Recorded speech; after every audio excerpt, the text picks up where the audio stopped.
오늘의 사연 지금 바로 시작해 볼게요. 안녕하세요. 이제 막 40대 초반에 접어든 남자입니다. 취미로 민물 낚시를 즐기고 있습니다. 낚시를 잘하는 건 아니고 그냥 낚시대를 들이우고 바람에 일렁이는 물결을 보고 있으면 복잡했던 머릿속이 맑아지는 것이 너무 좋습니다. 그것이 좋아서 시간이 날 때마다 낚시를 다니고 있습니다. 2년 전의 일입니다. 지금은 가정이 있는 유부남이지만 그때의 일을 생각하면 마치 총각 시절로 돌아간 것만 같았던 오랜만에 느낀 두근거림을 잊을 수가 없습니다. 그 여자를 만난 그날도 여느 때와 다름없이 회사 일로 복잡해진 머릿속을 정리하러 간 평범한 어느 날 중 하루였습니다. 자리를 잡고 준비를 마친 뒤 낚시대를 들이웠습니다. 잔잔한 물엣지가 떠오르고 그 찌가 잠기기 전까지의 고요함은 그 무엇과도 바꿀 수 없는 행복입니다. 세월을 낚는 강태공의 마음일까요? 그러나 그 행복은 얼마 가지 못했습니다. 근처에서 시끌벅적한 소리가 들리기 시작했습니다. 최근 텔레비전에서도 낚시 방송을 일반인들이 다가가기 쉽게 제작해서 그랬던 것일까요? 시끌시끌한 인파 속으로 시선을 돌리니 대학생들로 보이는 여러 무리의 사람들이 이리저리 짐을 내리고 있더라고요. 분위기를 보아하니 대학 MT 장소를 낚시터로 잡은 듯 보였습니다. 산도 있고 바다도 있는데 왜 하필 제가 낚시하러 나온 그날이었을까요? 고기 잡는데 욕심은 없었지만 왠지 그 시끌벅적함에 입질도 없는 것 같고 또 저만의 작은 행복인 사색에 잠기는 시간을 방해받는 것 같아 주섬주섬 장비를 챙기기 시작했습니다. 그래도 모처럼 놀러 나온 그들에게 눈치를 주기는 싫어서 저 하나만 양보하면 되는 부분이라 챙겨나온 이것저것을 들고 가고 있는데 저 먼 발치에서 제 쪽을 바라보던 그녀와 눈을 처음 마주쳤습니다. 거리가 꽤 돼서 사실 눈이 마주쳤는지는 모르지만 그녀는 제 쪽을 바라보고 있었어요. 큰 키에 곱게 뻗은 다리가 인상적인 여자였습니다. 뒤로 질끈 묶은 머리에 하얀색 민소매티와 짧은 청반바지를 입고 있었는데 짧은 청반바지 때문인지 곱게 뻗은 다리가 무척이나 길어 보이더군요. 그녀는 짐을 차에서 내리면서도 제 쪽을 계속 바라보는 듯한 기분이 들었습니다. 그때는 행색이 누가 봐도 낚시하러 나온 아저씨였는데 설마 저를 봤겠어 라는 생각을 하면서 양손 가득 짐을 들고 최대한 멀리 학생들의 반대 방향으로 자리를 옮겼습니다. 항상 저에게 골프나 배우지 무슨 낚시냐며 뭐라 한 소리 하던 친구들도 최근 텔레비전에서 방영하는 낚시 프로를 보고 낚시도 재밌겠다 하여 낚시 프로가 장점만 있는 줄 알았는데 또 이렇게 방해를 받고 나니 그렇지만도 않겠다는 생각이 들었습니다. 안 그래도 회사 일에 복잡해진 머릿속을 정리하러 온 낚시터에서 예상 밖의 방해를 받게 되니 조금 안타깝긴 했지만 그래도 자리를 옮기고 나니 또 바람을 스치는 풀소리와 가끔씩 고기가 물 위로 뛰어오르는 소리에 조금씩 안정을 찾기 시작했습니다. 일상에 지쳐버린 저에게 나름의 휴식을 주는 시간, 바로 입질이 1시간이 되도록 걷는 시간이 찾아왔습니다. 이쯤 되면 시끄러운 대학생 친구들 때문이라고 생각할 법도 한데 저는 그저 이 고요함을 즐기는 것도 낚시를 오는 주 목적 중 하나였기 때문에 상관이 없었습니다. 입질이 없는 시간을 유익하게 보내기 위해 요즘 재밌게 읽고 있는 책을 꺼내들어 비릿한 낚시터 공기에 시간 가는 줄 모른 채 독서 삼매경에 빠져 있는데 뒤에서 누군가가 저에게 말을 걸어오더군요. 많이 잡혀요? 저에게 말을 건 사람은 복장만 봐도 한눈에 알아볼 수 있었습니다. 바로 아까 전 저를 쳐다봤던 것 같은 청반 바지 차림의 그녀였습니다. 허리를 숙여 무릎에 팔을 떼고 뒤에서 말을 걸어왔는데 싱그러운 그녀의 풋풋한 향기에 근처에서 느껴지던 물비린내는 온데간데 없었습니다. 고개를 돌려 그런 그녀를 바라보니 고리타분한 낚시터와는 상반되는 화사한 얼굴에 저도 모르게 마음이 두근대더라고요. 위로 올려 묶은 머리에 쌍꺼풀이 없는데도 커다란 눈, 선크림을 발라서 그런지 더 하얘 보이는 깔끔한 피부와 커다란 입에 미소 지을 때 보이는 가지런한 이빨이 참 아름답다는 생각이 들었습니다. 무릎에 살짝 보이는 멍자국 빼고는 그 피부만큼 하얗게 쭉 뻗은 다리가 모델을 해도 되겠다는 느낌마저 들었어요. 읽고 있던 책을 덮고 근처에 담궈놓은 통발을 꺼내서 아무것도 없는 걸 보여주고 멋쩍은 웃음을 지었습니다. 죄송합니다. 우리 때문엔 너무 시끄러우시죠? 요즘 학생들 같지 않게 배려심 넘치는 질문에 조금 당황을 했습니다. 이쪽에서는 그렇게 소리가 들리질 않으니 괜찮다고 모처럼 공부에 지쳐 놀러 나왔을 텐데 아저씨는 신경 쓰지 말고 가서 놀라고 대답해줬어요. 고기 많이 잡으면 보여주세요. 이따가 다시 올게요. 라고 발랄하게 말하며 돌아가는 뒷모습의 총각대 여자를 처음 소개받고 두근대던 그 시절이 생각나 멍하니 작아지는 그녀를 보았습니다. 깡총대며 뛰어가는 모습이 영락없이 청춘을 즐기는 대학생의 모습 그대로였습니다. 손바닥만한 붕어 몇 마리를 잡고 방생해준 뒤 해가 뉘엿뉘엿지기 시작하는데 배에서 배고프다는 신호를 보내주더라고요. 잠깐 텐트로 돌아와 텐트 앞에 앉아 준비해온 라면을 끓이기 시작했습니다. 낚시터에서 먹는 라면은 정말 별미이죠.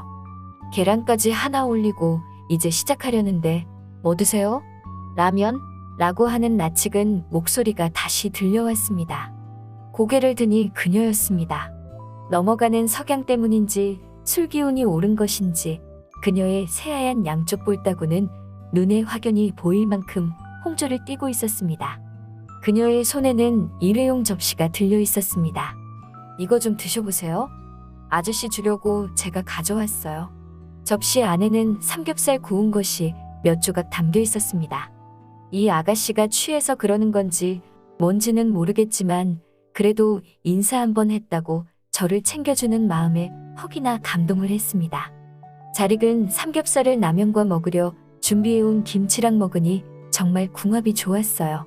먹는데 정신이 팔려 몰랐는데 그녀는 제 앞에 쪼그려 앉아 제가 먹는 모습을 구경이라도 하듯이 지켜보고 있었습니다. 쪼그려 앉았을 때 종아리에 눌린 널쩍다리가 탄탄한 것이 운동을 많이 하는 친구 같아 보였습니다. 어디 학교에서 놀러 온 거냐고 물었더니 제 예상대로 인근에 있는 체대에서 놀러 나온 것이더라고요.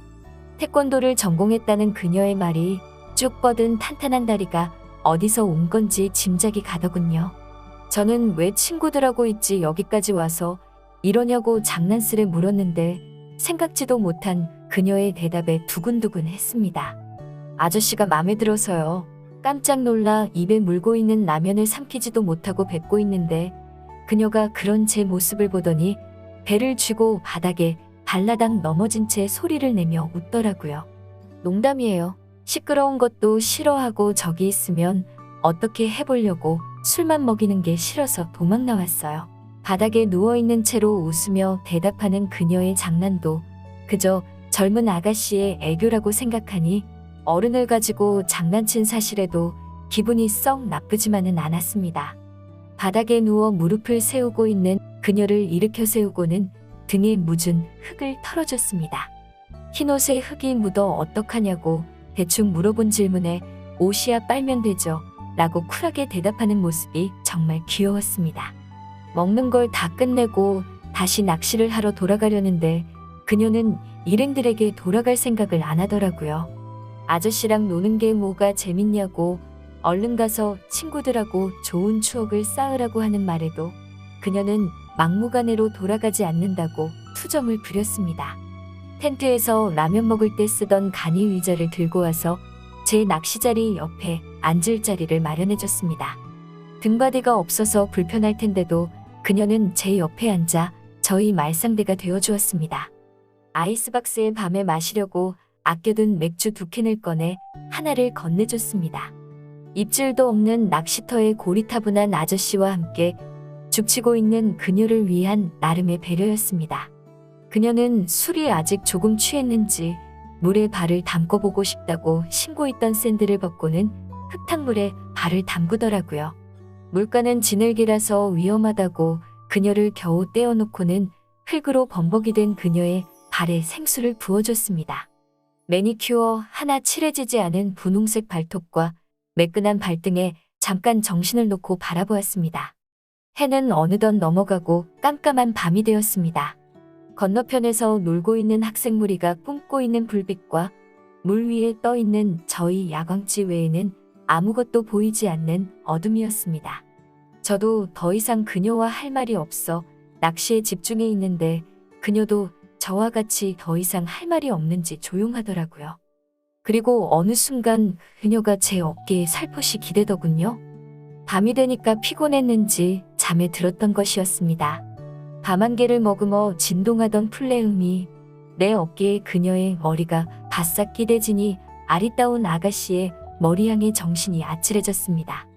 물 위에 떠있는 야광지가 물 안으로 빨려 들어가도 저는 챔질을 할 수가 없었습니다. 그냥 그 황홀한 순간을 즐기고 있었습니다. 물 안으로 빨려 들어간 야광지가 다시 물 위로 떠오르자 저도 정신이 번쩍 들었습니다. 이대로는 안 되겠다는 생각이 들어 어떻게 할지 고민하다가 그녀를 제 텐트로 옮겨 뉘어놓았습니다. 그리곤 다시 자리로 돌아와 낚시에 집중하려고 하는데 도무지 집중이 안 되었습니다. 최대한 정신을 가다듬고 다시 낚시를 하려는데 뒤에서 또 목소리가 들리더군요. 짙은 눈썹이 인상적인 남학생이었습니다. 그녀가 오래 돌아오지 않자 일행이던 그가 그녀를 찾으러 온 것이었어요. 이상한 오해받기 싫어서 술에 취해 주정부리다가 내 텐트에서 자고 있다고 말을 해주고 낚시에 다시 집중했습니다. 조금 시간이 지나자 알 수 없는 위화감이 들었습니다. 텐트에서 나오는 소리가 들리지 않았었기 때문입니다. 급한 마음에 텐트로 돌아갔는데 아니나 다를까 이 남자가 술에 취한 그녀를 어떻게 해보려고 하고 있는 모습을 발견하고는 남자를 혼쭐을 내주고 그때부터는 낚시고 뭐고 그냥 텐트 앞을 지켰습니다. 복잡해진 머릿속을 정리하러 온 낚시터에서 이게 뭐하고 있는 건가 하는 생각이 들더군요. 제 자신을 자제하는 것도 힘들었지만 텐트 지퍼를 굳게 잠그고 그 앞에 앉아 그녀를 아침이 밝을 때까지 지켰습니다. 뒤로 묶은 말총머리가 풀려 부스스한 머리와 부은 눈으로 나오는 그녀와 마주쳤습니다. 살짝 붓기가 빠지지 않은 얼굴도 그녀의 풋풋한 아름다움을 숨길 수 없더군요. 어제 처음 만났을 때와 같이 새하얀 볼따구는 간밤에 마신 술이 다 깬 듯 싶었습니다. 어제의 일이 조금씩 기억이 났는지 몇 번이고 허리를 90도로 숙이며 몇 번이고 죄송하다고 하는 그녀에게 괜찮다고 했습니다. 부끄러웠는지 후다닥 뛰어가 저만치 작아지는 그녀의 뒷모습을 바라봤습니다. 오후 낚시까지는 아직 시간이 있으니 낚시나 더 즐기다가 가야겠다고 생각하고 다시 자리로 돌아가는데 아저씨 라고 부르면서 그녀가 다시 제 쪽으로 뛰어오더라고요.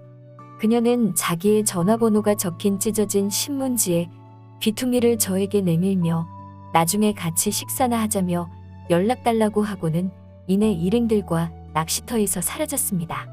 낚시터에 남아 혼자 사색을 즐기며 어제 그녀가 앉아있던 간이 의자를 보면서 여운을 달랬습니다. 집에 돌아와서도 그 후로 한참의 시간이 지난 오늘이 돼서도 그녀에게 전화를 한 적은 없습니다.